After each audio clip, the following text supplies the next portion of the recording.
La plupart des gens croient que le désert n'est rien d'autre qu'une vaste terre vide de tout. Mais, parfois, le désert cache les choses les plus incroyables, des établissements étranges, aux artefacts du désert. Voici les 20 choses les plus étranges que l'on trouve dans le Sahara et d'autres déserts. Numéro 20.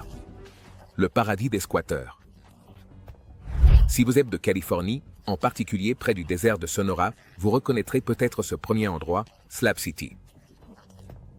Eh bien, on l'appelle une ville, mais ce n'est rien d'autre qu'un morceau de désert, un mailles carré de liberté et d'anarchie, où les vestiges d'une ancienne base militaire sont devenus les fondations du dernier endroit libre des États-Unis.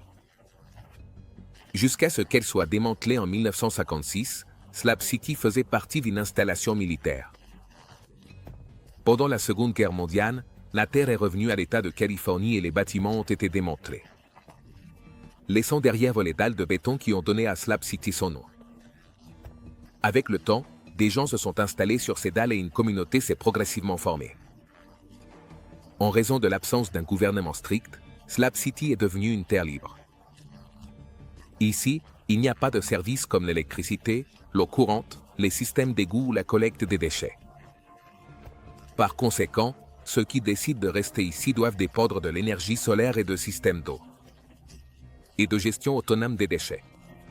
Maintenant, vous vous demandez probablement qui voudrait vivre à Slab City? Eh bien, pas mal de gens en réalité. Tu vois, Slab City abrite plusieurs milliers de personnes, y compris des retraités, des personnes cherchant un refuge bon marché et, bien sûr, ceux qui veulent tout laisser derrière eux et essayer de trouver refuge dans un endroit éloigné. En été, cependant, la population ici diminue, car beaucoup ne peuvent pas supporter la température du désert, qui peut atteindre 100 degrés Fahrenheit. Numéro 19. Les mystérieux cercles de fées de Namibie. Maintenant, tu as peut-être déjà entendu parler des mystérieuses zones stériles qui s'étendent sur toute une région du désert de Namibie.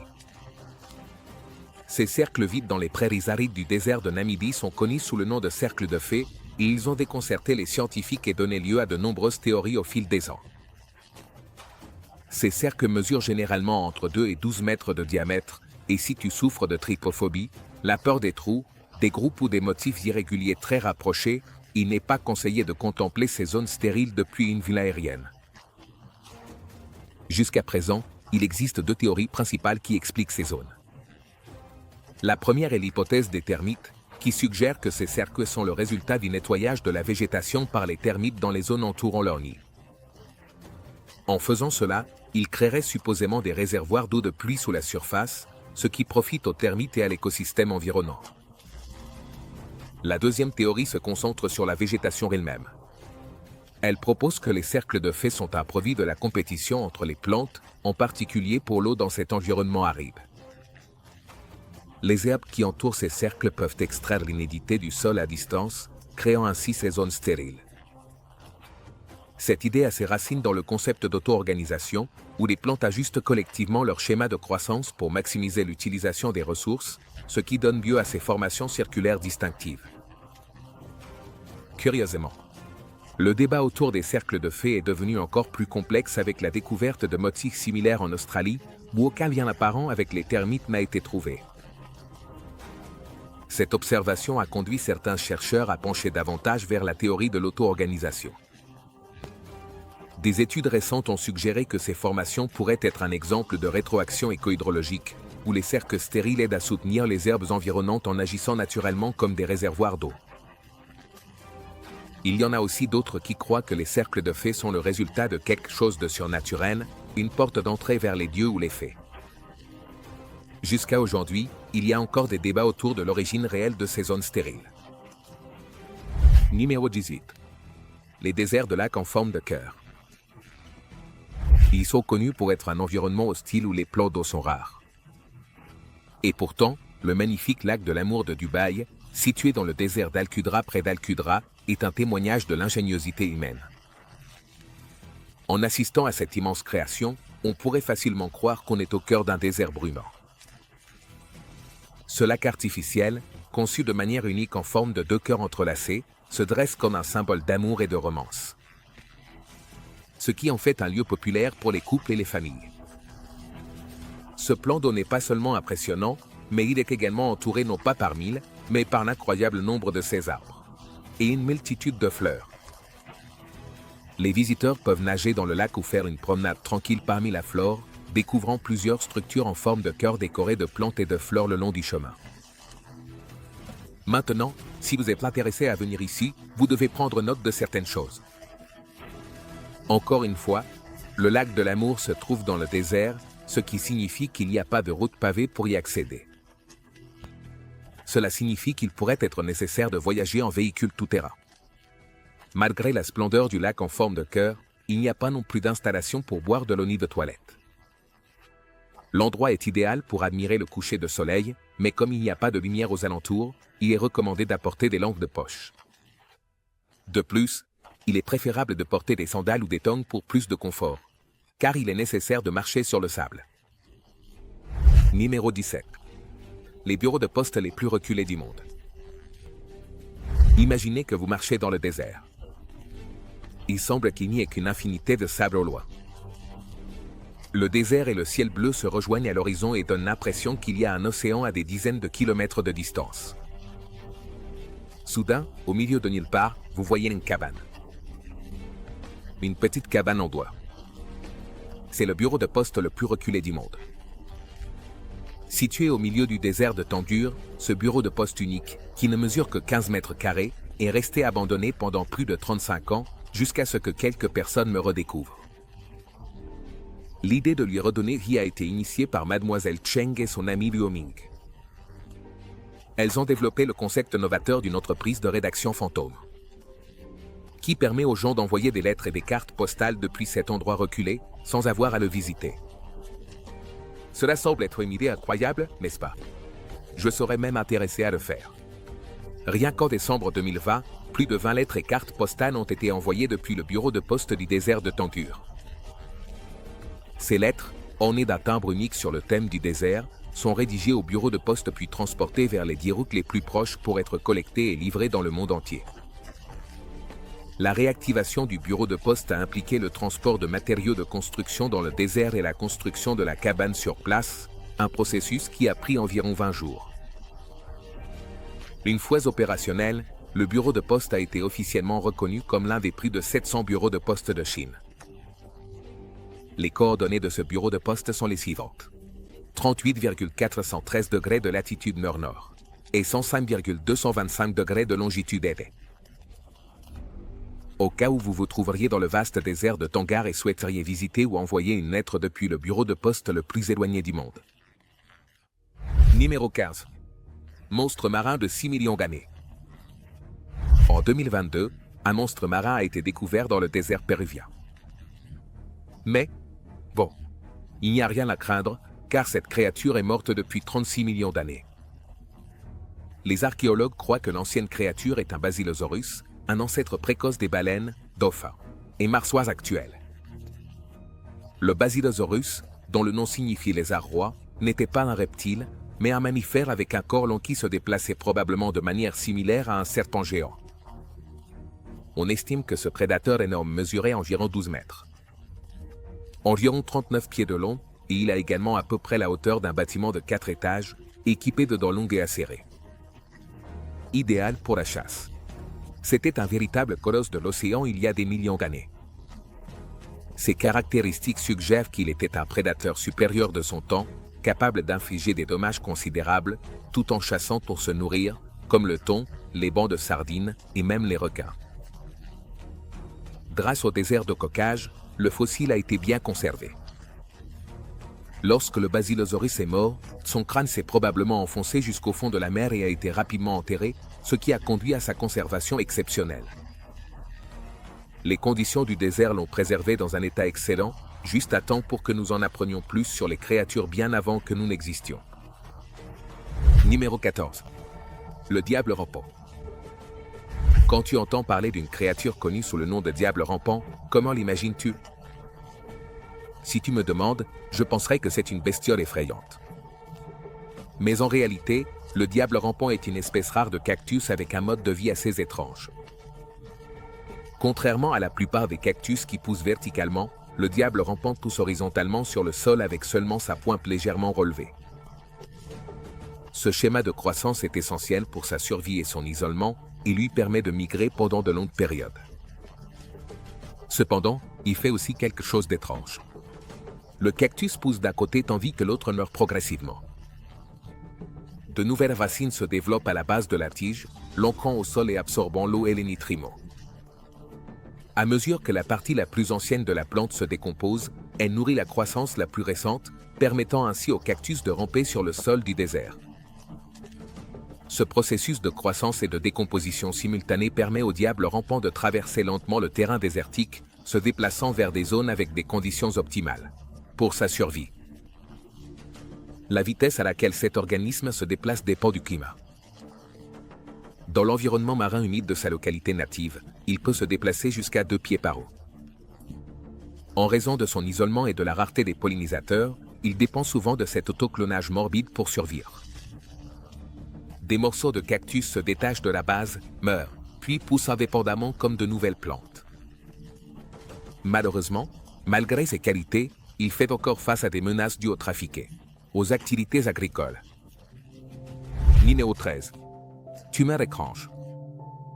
Une découverte assez morbide a été réalisée dans l'ancienne ville égyptienne d'Amarna, où les archéologues ont découvert une tumeur ovarienne vieille de 3000 ans, avec des dents dans les restes d'une jeune femme. Oui, tu as bien entendu. Cette tumeur est connue sous le nom de tératome. Et je déteste te le dire, mais elle apparaît dans les corps humains jusqu'à aujourd'hui. En essence, les tératomes sont des tumeurs inhabituelles qui peuvent contenir une variété de tissus, y compris des muscles, des cheveux, des dents ou des os, et se trouvent le plus souvent dans les ovaires ou les testicules. Ce tératome en particulier, découvert chez la femme égyptienne, avait à peu près la taille d'une pièce de 5 centimes ou d'un gros raisin. Il a 2 dépressions contenant des dents déformées. Au moment de sa découverte, le tératome était l'un des 5 qui avaient été trouvés, avec les autres situés en Europe et au Pérou. Les archéologues estiment que la femme avait entre 18 et 21 ans au moment de sa mort. Il est probable qu'elle n'était personne d'important, car elle a été enterrée dans un cimetière qui n'était pas d'élite. Cependant, elle a été trouvée avec une bague ornée de l'image de Bès, une divinité égyptienne associée à la fertilité et à l'accouchement. Dans sa main gauche, placée sur son abdomen au-dessus du tératome, cette position suggère que la bague pourrait avoir été utilisée comme un objet médical magique, possiblement pour invoquer une protection contre la douleur ou les symptômes causés par la tumeur, ou pour aider à la conception et à l'accouchement. Numéro 12. La main géante dans le désert. Imaginez-vous marcher dans le désert et voir cela soudainement. C'est la main géante au milieu du désert d'Atacama. C'est une sculpture énorme d'une main située en plein milieu du désert d'Atacama. Cette structure impressionnante mesure environ 36 pieds de haut et est située à environ 75 km au sud-est de la ville d'Antofagasta. Cette sculpture a été créée par le sculpteur chilien Mario Irazabel. Cette main émerge du sol, surgissant du paysage aride du désert. Elle a été achevée en 1992 et est rapidement devenue connue sous le nom de la main du désert. La sculpture est faite de ciment et de fer. Et elle est devenue une attraction touristique populaire qui attire des visiteurs du monde entier. Mais, quel est le sens de cette sculpture? Eh bien, c'est à vous de décider. C'est de l'art, après tout. Cependant, la plupart l'interprètent souvent comme un symbole de la vulnérabilité et de l'impuissance humaine, qui se dresse en contraste marqué avec l'environnement vaste et rude du désert d'Atacama, l'un des endroits les plus secs de la Terre. Cette sculpture n'est pas seulement de l'art, mais ceux qui y arrivent laissent aussi leur empreinte en signant leur nom sur la pierre. Pour cette raison, la main d'Atacama est peinte et entretenue une fois tous les quelques années. Numéro 11. Le monolithe étrange dans le désert de l'Utah. À la fin de 2020, l'équipage de l'hélicoptère qui survolait l'Utah pour une mission de routine sur la faune a vu quelque chose d'inattendu au milieu du paysage aride. Un monolithe métallique solitaire. C'était une structure métallique à 3 côtés d'environ 3 à 3 mètres de haut, solidement placée sur les roches rouges. Alors, qu'était ce monolithe énigmatique? La théorie la plus plausible est qu'il s'agit d'une déclaration artistique. L'installation faite par des humains qui apparaît dans est apparu mystérieusement dans l'une des parties les plus reculées du désert. La construction du monolithe, avec des plaques de métal reliées par des rivets, suggère un effort délibéré et artisanal, plutôt qu'un phénomène naturel. Mais, qui l'a mis là? Et pourquoi? C'est ici que les choses deviennent intéressantes. Certains ont pensé que cela pourrait être un hommage à l'artiste défunt John McCracken, connu pour des structures minimalistes similaires. Ensuite, il y avait les théories les plus extravagantes. Pourrait-il s'agir d'un message d'êtres extraterrestres? Une sonde d'un autre monde placée mystérieusement dans le désert de l'Utah? Ou peut-être une expérience secrète du gouvernement? Une partie d'une opération clandestine inconnue du public? Numéro 10. Les lignes de Nazca. Niché dans les plaines arides du désert péruvien, se trouve l'un des plus énigmatiques de l'histoire. Les lignes de Nazca. Ces colossaux géoglyphes gravés dans la terre ont été créés par l'ancien peuple Nazca il y a plus de 2000 ans. Impressionnants, ces motifs sont gravés sur une surface étonnante de 400 pieds, soit 50 km². Ils comprennent plus de 800 lignes droites, 300 figures géométriques et 70 dessins d'animaux et de plantes, biomorphes. Cela inclut des représentations d'araignées, de singes, de poissons, de requins, d'orques et de lézards, avec certaines figures s'étendant jusqu'à 370 mètres de longueur. La création de ces lignes a impliqué l'élimination minutieuse de cailloux bruns rouges, recouverts d'oxyde de fer, qui couvrent la surface. Le désert de Nazca. Une fois ces cailloux enlevés, la terre de couleur claire en dessous contrastait fortement avec la terre environnante, créant les figures. Le but des lignes de Nazca a fait l'objet de nombreuses spéculations. On a d'abord pensé qu'elles étaient de nature astronomique et qu'elles s'alignaient avec divers corps célestes. Cette théorie a été largement remise en question. D'autres hypothèses suggèrent qu'elles pourraient avoir servi à des fins religieuses ou cérémonielles, ou qu'elles faisaient partie de rituels complexes pour invoquer l'eau, une ressource précieuse dans la région aride. Certains ont même proposé qu'elles étaient des formes d'art anciennes ou faisaient partie d'un système de gestion de l'eau. Numéro 9. Sanctuaire vieux de 9000 ans. En mars 2022, les archéologues ont fait une découverte révolutionnaire dans les déserts de Jordanie, particulièrement dans le bassin oriental d'Al-Jafar, un site religieux néolithique bien conservé que l'on croit avoir environ 9000 ans. Les archéologues ont partagé que l'état de conservation du site était remarquablement exceptionnel pour son âge.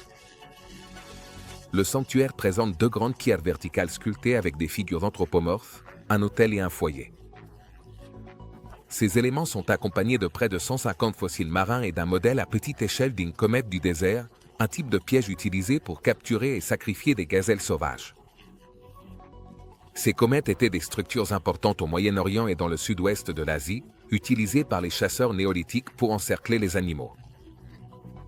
Mais peut-être que la découverte des 2 pierres anthropomorphes, appelées Gassan et Abogassen, est la partie la plus significative de cette découverte. Après tout, ces 2 pierres fournissent des exemples rares de certaines des expressions artistiques les plus anciennes du Moyen-Orient. La pierre la plus grande, de plus d'1,5 mètre de hauteur, porte gravée une figure humaine et une comète du désert, tandis que la pierre plus petite, de 2 mètres de hauteur, a une face humaine inscrite. Numéro 8. Le souffle du désert. Le grand souffle du désert. Il est facile de le confondre avec quelque chose créé par des extraterrestres. Cependant, la vérité est qu'il ne s'agit pas de quelque chose d'étranger à la réalité. Ce magnifique site, situé près de la mer Rouge à Gona, en Égypte, est une installation extraordinaire de l'art d'art dans le désert du Sahara.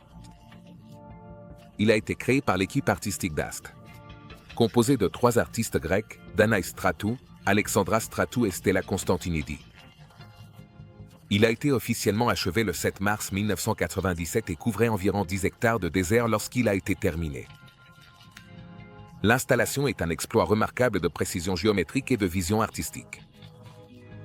Elle se compose de 89 dépressions coniques et 89 cônes saillants disposés en 2 spirales entrelacées, qui augmentent progressivement de taille. Le sable extrait des dépressions a été utilisé pour créer les cônes saillants, ce qui a entraîné le déplacement de 8000 mètres cubes de sable. Au centre de cette pièce impressionnante, il y avait un plan d'eau de 30 mètres de diamètre, qui s'est depuis évaporé. Mais, Que signifie cette œuvre d'art? Eh bien, le souffle du désert a été conçu pour explorer l'infini et le désert comme un paysage de l'esprit. La désintégration graduelle de l'œuvre d'art, due à l'érosion naturelle, est considérée comme un instrument pour mesurer le passage du temps. Numéro 7. Le ver jaune. Découvert en 1932, le ver du désert libyen continue d'être une énigme fascinante qui captive aussi bien les scientifiques que les amateurs. Ce matériau vitreux extraordinaire, dispersé sur les vastes étendues du sud-est de la Libye et du sud-est de l'Égypte, se distingue par sa teinte jaunâtre singulière et sa pureté exceptionnelle, des caractéristiques qui en font une découverte véritablement unique dans le monde géologique. Son intrigue est telle que des fragments de ce mystérieux ver ont même été trouvés dans la tombe du célèbre pharaon Toutankhamon, ce qui suggère que les anciens Égyptiens reconnaissaient déjà sa valeur et sa singularité. Pendant près d'un siècle, les scientifiques ont méticuleusement tenté de percer les origines de cette substance énigmatique, proposant diverses théories et soumettant le ver à des analyses rigoureuses. L'hypothèse la plus convaincante est largement acceptée. Suggère qu'il y a environ 29 millions d'années, un colossal météorite a percuté la Terre avec une force démesurée, déclenchant une série d'événements qui ont culminé par la formation de ce ver extraordinaire. Cette théorie est soutenue par des preuves convaincantes. Le ver contient des minéraux comme la cristobalite et le zircon, des composés qui ne se forment que sous des conditions de température extrêmement élevées, pointant sans équivoque vers une collision cosmique de proportions titanesques. Numéro 6. Lumière dystopique. Si je vous demande de deviner ce que montre cette photo, que diriez-vous? Cela peut sembler être du CGI, mais c'est un lieu réel sur Terre. Cette structure inquiétante, située dans un monde dystopique, est la centrale électrique d'Achalim. Située dans le désert du Negev, il s'agit d'une centrale solaire concentrée qui fusionne trois formes d'énergie, solaire, thermique, photovoltaïque et même gaz naturel, qui est en fonctionnement depuis 2019. La centrale comprend deux colossales centrales thermosolaires de 120 MW chacune et une centrale photovoltaïque de 30 MW. Une de ces centrales thermiques, connue sous le nom de échelon Plobé, est incroyable, dominant l'horizon à une hauteur impressionnante de 260 mètres ou plus de 850 pieds. Jusqu'à récemment, c'était la tour de panneaux solaires la plus haute du monde. Imaginez 50. Héliostat. Des miroirs contrôlés par ordinateur qui captent la lumière du soleil, focalisant ses rayons sur une chaudière imposante. Ce processus chauffe l'eau pour produire de la vapeur, générant suffisamment d'électricité pour alimenter 120 000 foyers. Numéro 5. Train dans le désert. Les trains abandonnés dans les déserts d'Arabie Saoudite sont un site fascinant. Ces trains sont les vestiges du chemin de fer du Hijaz, un projet ambitieux et vital à son époque, conçu à la fin du XIXe siècle par l'Empire ottoman. Le chemin de fer avait pour objectif de relier Damas et la Syrie à Médine et l'Arabie Saoudite, principalement pour faciliter le pèlerinage vers la ville sainte de la Mecque. La construction du chemin de fer du Hijaz a commencé en 1900 et fut une prouesse d'ingénierie remarquable pour son époque. Il a été construit pour renforcer le contrôle ottoman sur ces lointaines provinces arabes et pour favoriser de meilleures connexions pour le commerce et le mouvement militaire. Cependant, la vie active du chemin de fer a été relativement courte. Il est devenu une cible pendant la Première Guerre mondiale, notamment de la part des forces de la révolte arabe, qui le voyaient comme un symbole de l'oppression ottomane. Après la guerre et la chute ultérieure de l'Empire ottoman, des parties du chemin de fer sont tombées en désuétude et ont été abandonnées. Les dures conditions du désert ont laissé leur marque sur les vestiges, laissant derrière elles une série de scènes étrangement belles et désolées de locomotives chuchotantes et d'infrastructures ferroviaires en déclin. Numéro 4. La parcelle Plotz. La parcelle Plotz, située près du parc national de la forêt pétrifiée d'Arizona et près de la célèbre route 66, est définitivement quelque chose d'étrange à voir dans le désert. Elle a été établie en 2020 pour honorer David Plotz, le directeur général sortant d'Atlas Obscura. Cette parcelle qui couvre 1,18 acres de terre désertique sert de lieu de pèlerinage pour les personnes traversant des changements de vie importants. Les personnes qui traversent des transformations personnelles sont encouragées à contribuer en laissant derrière elles des symboles de leur vie passée dans ce musée en évolution. À l'intérieur d'un conteneur d'expédition rénové, les étagères exposent des articles donnés par les membres de la communauté d'Atlas Obscura, chacun représentant un chapitre de leur voyage. La contribution inaugurale, initiée par David Plotz, présente un sac à dos de vélo Giga de Dudé, qui symbolise son mandat en tant que directeur général chez Atlas Obscura. Ce sac à dos, un fidèle compagnon durant son long voyage de sa maison à Washington jusqu'à son bureau à Brooklyn, trouve maintenant sa place dans la parcelle, alors qu'il se lance dans une nouvelle aventure au-delà d'Atlas Obscura. Donc, si tu as quelque chose que tu veux laisser derrière toi, peut-être qu'un voyage ici te fera du bien. Numéro 3. Le monument aux voyageurs.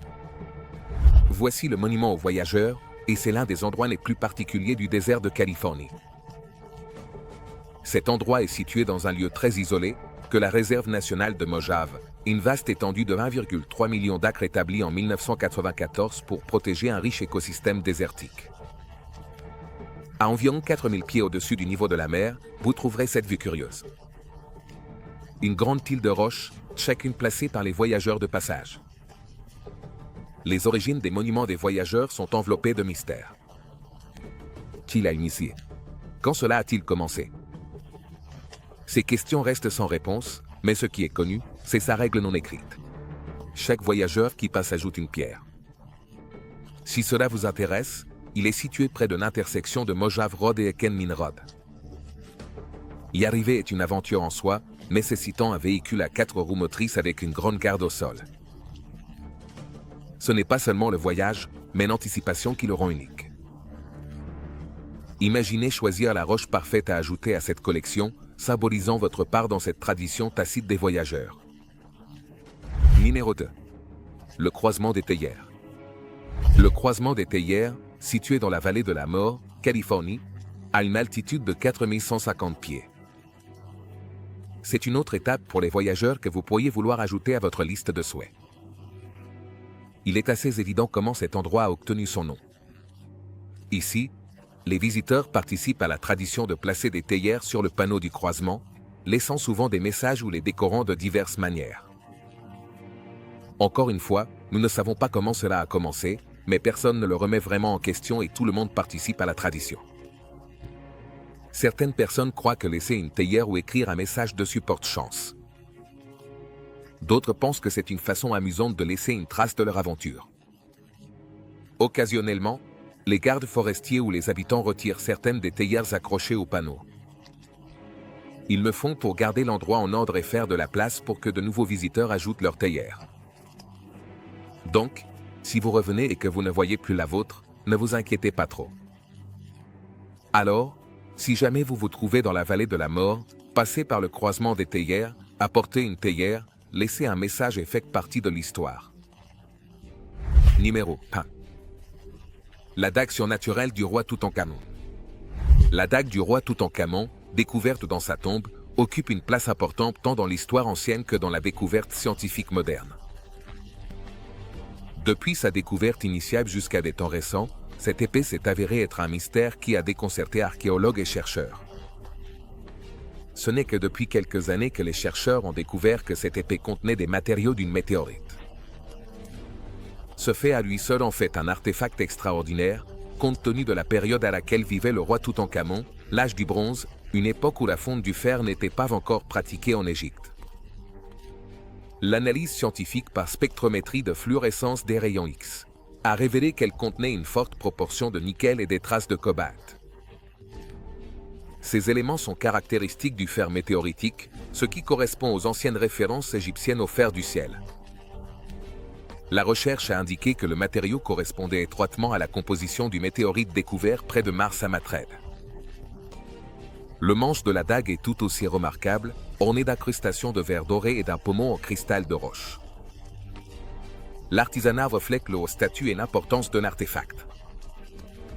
La présence du motif de Widmanstatten sur la lame, la texture unique du fer météoritique, corrobore encore plus son origine céleste. Ce motif apparaît lorsque les mélanges de fer et de nickel et les météorites se refroidissent et se cristallisent pendant des millions d'années dans l'espace. Le contexte historique de la dague suggère qu'elle pourrait avoir été un article apporté, peut-être un cadeau royal du royaume de Mitanni, comme le suggèrent les lettres d'Amarna. Ces lettres décrivent des cadeaux en fer envoyés aux pharaons d'Égypte, y compris une dague avec des caractéristiques similaires. Nous nous voyons dans la prochaine vidéo.